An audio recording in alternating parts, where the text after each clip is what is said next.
3வது நாள் காலையில் எங்கே கிளம்புறோன்னு போய் பார்த்தா உங்களுக்கே தெரியும். வாங்க போகலாம்.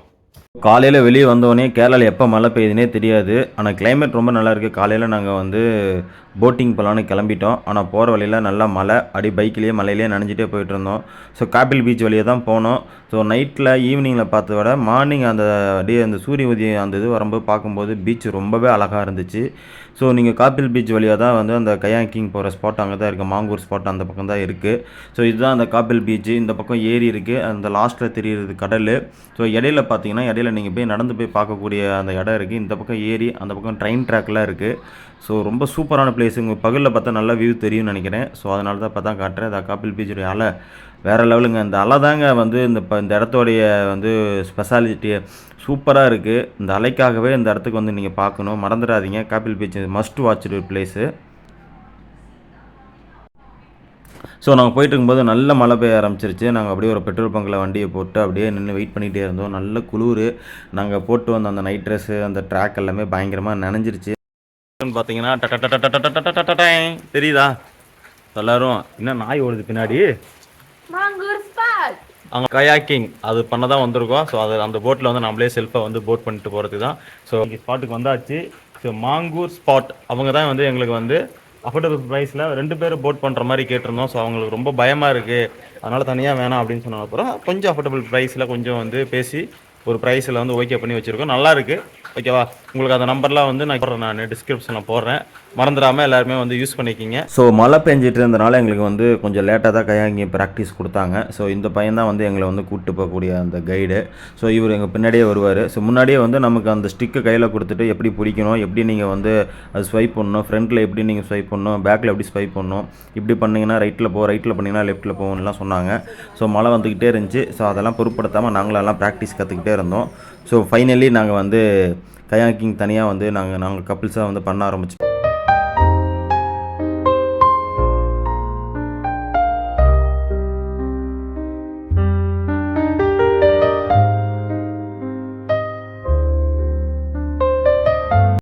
ஸோ நல்லாயிருக்கு. இது மட்டும் மிஸ் பண்ணிடுவோம்னு நினச்சோம். நான் வந்து பட் வந்து இதுவும் நாங்கள் பண்ணிட்டோம். கயாங்கிங் செமையாக இருக்குது. ஒய்ஃப் வந்து முன்னாடி வந்து போட் பண்ணிகிட்டு இருக்காங்க. நான் பின்னாடி இருந்து இந்த வீடியோ எடுத்துக்கிட்டு இருக்கேன். ஸோ யாரும் சொல்லி வரல. எங்கள் ஒய்ஃப் சொன்னாங்க எங்களுடைய ஃபஸ்ட் ஆனிவர்சரி செலிப்ரேஷன் வந்து இங்கே தான் பண்ணணும் அப்படின்னாங்க. ஸோ அதனால் 3rd டேஸ் வேறு லெவலில் ஃபன். ஸோ நம்ம போட் பண்ணிவிட்டு இந்த இடத்துல உணர்ந்த லொக்கேஷனில் நம்ம நிப்பாட்டி விட்ருவாங்க. இங்கே வந்து நீங்கள் இறங்கி குளிக்கலாம், விளாட்லாம். நீங்கள்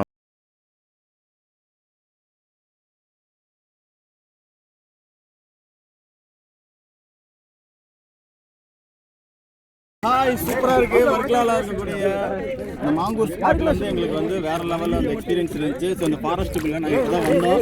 வந்துட்டு அழகாக நீச்சல் அடிச்சுட்டுக்கோ. கம்மியாக தான் இருக்குது. நம்ம வந்து குட்டீஸோட குழந்தைங்களோட ஃபேமிலியோட வந்தீங்கன்னா நல்லா என்ஜாய் பண்ணலாம். ஸோ இந்த போட் பண்ணோம் அப்படின்னா காலையிலையும் வரலாம், ஈவினிங் வரலாம். காலைக்கு ஒரு மாதிரி வந்து கிளைமேட் இருக்கும், ஈவினிங் ஒரு மாதிரி கிளைமேட் இருக்கும். ஸோ நாங்கள் காலையில் வந்தோம். கிளைமேட் சூப்பராக இருந்துச்சு, மழை பெஞ்சிட்டே இருந்துச்சு. ஸோ ஜாலியாக அந்த மலையிலேயே குளிச்சுட்டு விளாண்டுட்டு ஸோ வேறு லெவலில் ஃபன்னாக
இல்லை. ஸோ அங்கே குளிச்சு முடிச்சுட்டு ரிட்டர்ன் கிளம்பி நாங்கள் வந்த இடத்துக்கு வந்துட்டோம்.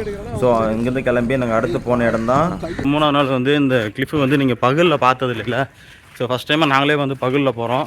எப்படி இருக்குன்னு உங்களுக்கு நான் காட்டுறேன். ஸோ நாங்கள் தங்கியிருக்க அந்த ஆரோனிக் ஹோட்டல் ரெசிடென்சிலேருந்து வர்க்லா கிளிஃபுக்கு போகக்கூடிய வழி பார்த்திங்கன்னா எங்களுக்கு பின்னாடி இருந்து ஷார்ட்கட்லேயே இருக்குது. நீட் நடந்தாலே போதும் எங்களுக்கு வந்து அந்த கிளிஃப் அந்த இது வந்துடும், பீச் வந்துடும். இதுக்கும் பேக் சைடு தான் எங்கள் ரூமு. ஸோ இது வந்து ஒரு ஒத்தடி பாதை மாதிரி இருக்குது பார்த்தீங்களா. ஸோ இதில் தான் நடந்து வரோம். அந்த ஒத்தடி பாதை வந்தோடனே கொஞ்சம் தூரம் வந்தோடனே இங்கே பீச் இருக்குது உங்களுக்கு. ஸோ இதுதான் வந்து நம்ம வர்க்லா அந்த கிளிஃபு. ஸோ இங்கேருந்து பார்த்தீங்கன்னா உங்களுக்கு பீச் தெரியும். அங்கே பாருங்கள், அந்த லாஸ்ட்டில் பார்த்தீங்கன்னா பீச் தெரியும். ஸோ இது வந்து அந்த வர்க்லாவோடைய அந்த ஸ்பாட் இது தான். இங்கே தான் கார்லாம் பார்க் பண்ணிவிட்டு, டூ வீலர்லாம் பார்க் பண்ணிவிட்டு இங்கேருந்து நம்ம வந்து ஒரு அட்மாஸ்பியரை வந்து உங்களுக்கு கூட்டி போய் காட்ட போகிறேன். நம்ம இங்கேருந்து பார்க்குற வியூ விட இது கீழேருந்து பார்க்கக்கூடிய வியூ அமேசிங்காக இருக்கும். வாங்க பார்க்கலாம். ஸோ நைட்டில் ஒரு மாதிரி வியூ இருக்குது, பகலில் ஒரு மாதிரி வியூ இருக்குது. பகலில் இப்போ தான் ஃபஸ்ட் டைமாக வந்து பார்க்குறோம். இன்றைக்கி தான் பார்க்குறோம். இன்றைக்கி 3rd டே. சூப்பராக இருக்குது. பகலில் வந்து வியூ அந்த கடலுடைய அலைகள்லாம் பார்க்கறதுக்கு அவ்வளோ அருமையாக இருக்குது. ஸோ உங்களுக்கு தெரியும், நிறைய பேர் என்ஜாய் பண்ணிகிட்டு இருக்காங்க. ஸோ ஆக்சுவலி வந்து இது வந்து நான் சீசன்னால் வந்து எல்லாம் உள்ளே அலோவ் பண்ண மாட்டேன்றாங்க. உங்களுக்கு தெரியும், எல்லா பக்கம் அந்த ரோப் மாதிரி கட்டி விட்டு செக்யூரிட்டிலாம் விசில் அடிச்சிட்டு இருக்காங்க. உள்ளே வந்து அலோவ் பண்ண மாட்டோம் அப்படின்ட்டு. ஏன்னா அலைகளுடைய சீற்றங்கள் அதிகமாக இருக்கிறனால உள்ள அலோடு கிடையாது. ஸோ நவம்பர் டிசம்பர் டைமில் வந்து சீசன், அப்போ எல்லாம் அலையெல்லாம் கம்மியாக இருக்கும். ஸ்விம்மிங் பூல் மாதிரி அப்படியே அலையெல்லாம் நிற்குமாமா. அப்போ வந்து அவ்வளோ தூரம் வந்து அலோவ் பண்ணுவாங்க. க்ரௌடு ரொம்ப அதிகமாக இருக்கும் அப்படின்னாங்க. ஆனாலும் இந்த மாதிரி சீசனில் வந்தால் மட்டும்தான் நமக்கு ரேட் அண்ட் ப்ரைஸ், ரூம் எல்லாமே வந்து நமக்கு அஃபோர்டபுளாக கம்மி ப்ரைஸில் கிடைக்கும். செலிப்ரேஷனுக்காக, ஃபஸ்ட்டு ஆனிவர்சரிக்காக. ஸோ அது மாதிரி நீங்களும் ஃப்ரீயாக இருந்தீங்கன்னா சீசனில் வாங்க, நான் சீசன்லாம் வரலாம். ஸோ நான் சீசனில் வந்தால் அது மாதிரி பீச்சுக்குள்ளெல்லாம் கொஞ்சம் அலோவ் பண்ண மாட்டாங்க. சீசனில் வந்தால் கொஞ்சம் அலோவ் பண்ணுவாங்க.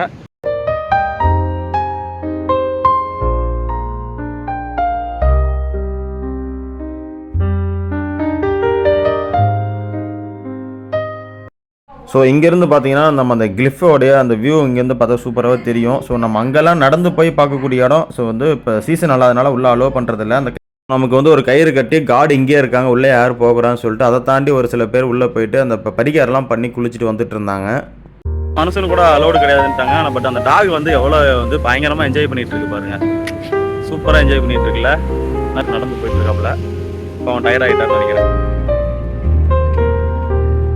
ஸோ எங்கே போனாலும் நம்ம தமிழ் பசங்க பண்ணக்கூடிய ஒரே விளையாட்டு கிரிக்கெட் மட்டும்தான். ஸோ இங்கேயும் நம்ம தமிழ் பசங்க தான் கிரிக்கெட் விளையாண்டுருந்தாங்க. ஸோ பார்க்க ரொம்ப நல்லா இருந்துச்சு. நாமளும் பசங்களும் வந்தால் தான் ஜாலியாக ஃபன் பண்ணியிருக்கலாம் அப்படின்னு தோணுச்சு. ஸோ இங்கே வந்து கொடை போட்டு உட்காந்துருக்கலாம். யாரும் பார்த்தீங்கன்னா இந்த வந்து இறந்தவங்களுக்கு பரிகாரம் பண்ணக்கூடிய இடமாமா இந்த இடம். ஸோ அதனால் வந்து அதுக்கான பொருட்கள்லாம் இங்கே விற்றுட்டு இருந்தாங்க. ரொம்ப பசி எடுத்துருச்சு. காலையிலேருந்து நாங்கள் இன்னும் டிஃபனே சாப்பிடல. சரி சாப்பிட போகலான்ட்டு ஒரு ஹோட்டலில் தேர்ந்தெடுத்தோம். இதுதான் அந்த ஹோட்டலு. ஸோ இன்றைக்கி சாப்பிட்டுட்டு எப்படி இருக்குன்னு சொல்கிறேன், வாங்க பார்க்கலாம். ஸோ நான் போனோடனே நாங்கள் வந்து ஒரு சிக்கன் பிரியாணி ஆர்டர் பண்ணோம். ஸோ சிக்கன் பிரியாணி வந்து இந்த மாதிரி இலையில கட்டி கொடுத்தது வந்து கேரளாவில் தான் பார்க்குறேன். ஸோ ரொம்பவே நல்லா இருந்துச்சு பார்க்கவே. ஸோ உள்ள டேஸ்ட் எப்படி இருக்குன்னு பார்த்துட்டு உங்களுக்கு சொல்கிறேன். 2 சிக்கன் பீஸு, ஒரு எக்கு வச்சுருந்தாங்க.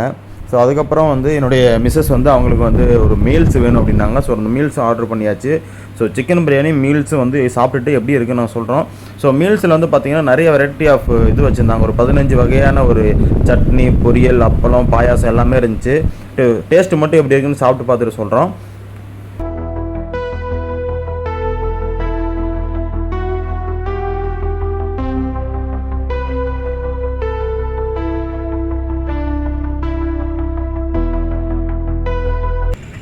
ஸோ இந்த பில்லு எது காட்டுறேன்னா, நாங்கள் 3 நாளாக வந்து சாப்பிட்ருக்கோம். பட் ஆனால் எல்லா பக்கம் ரேட்லாம் கொஞ்சம் ஜாஸ்தியாக இருந்துச்சு. பட் இங்கே வந்து பரவாயில்ல, ரொம்ப அஃபோர்டபுள் ப்ரைஸில் வந்து நமக்கு ஒரு 350 ரூபாய்க்குள்ள ஒரு மீல்ஸ், ஒரு சிக்கன் பிரியாணி சாப்பிட்டோம்.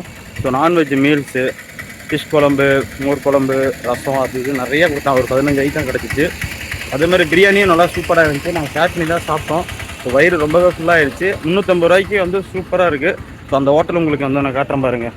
ஓலாப்பூரா அப்படின்னு சொல்லிட்டு ஒரு ஹோட்டல் இங்கே தான் இருக்குது. நீங்கள் அந்த கிளிஃபை வந்தோடனே பார்த்தீங்கன்னா முன்னாடியே இருக்கும் ஐ லவ் வர்க்லான்னு போட்டிருக்கோம்.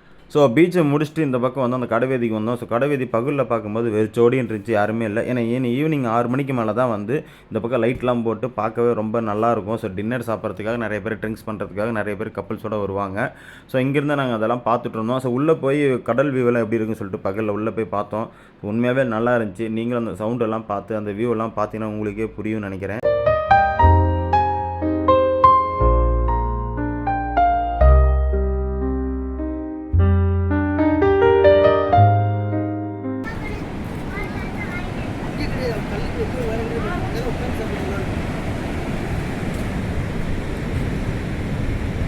ஸோ அங்கேருந்து நாங்கள் கிளம்பி போன இடம் தான் திருச்சி. ட்ரெயின்லேயே வந்து எங்களுக்கு ஒரு 3:30 மணிக்கு ட்ரெயின் இருந்துச்சு. ஸோ வந்து வர்க்கலா டு திருச்சி ட்ரெயினில் கிளம்பி திருச்சியிலேருந்து எங்களுக்கு வேளாங்கண்ணி ஸ்ட்ரெயிட்டாக பஸ் இருந்துச்சு. ஸோ வேளாங்கண்ணிக்கு போயிட்டு நாங்கள் ஒரு தரிசனத்தை போடலாம் அப்படின்னு சொல்லிட்டு நானே எங்கள் மிஸ்ஸஸும் ட்ரெயினில் கிளம்பிட்டோம்.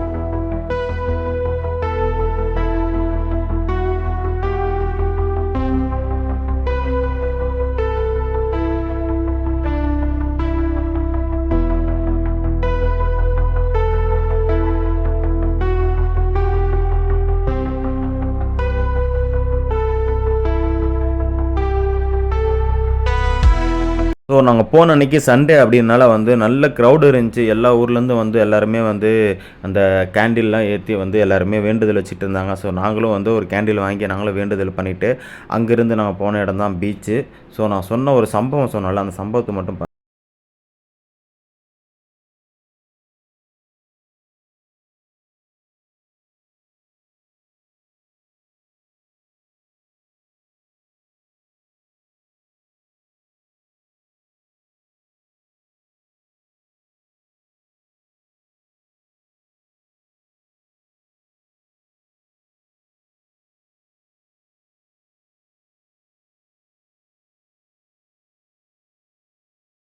ஸோ இந்த ஃபோட்டோ பார்த்தோன்னே எனக்கே பயங்கரமான ஷாக்கு. உங்களுக்கே தெரியும் இது எதுக்கு வச்சுருக்காங்கன்னு. இங்கே வந்து முடி காணிக்க கொடுக்குறவங்களுக்கு இந்த ஃபோட்டோ வச்சுருக்காங்க. அதுக்கு Sivakarthikeyan photo, Rajini photo, Sneha photo, Vijay Sethupathi ஃபோட்டோன்னு சொல்லி பயங்கரமாக பங்கம் பண்ணியிருந்தாங்க. உங்கள் வந்து அக்கிரமத்துக்கு ஒரு அளவே இல்லையாடா அப்படின்னு சொல்லிட்டு அங்கேருந்து அங்கே அப்படியே கிளம்பிட்டோம்.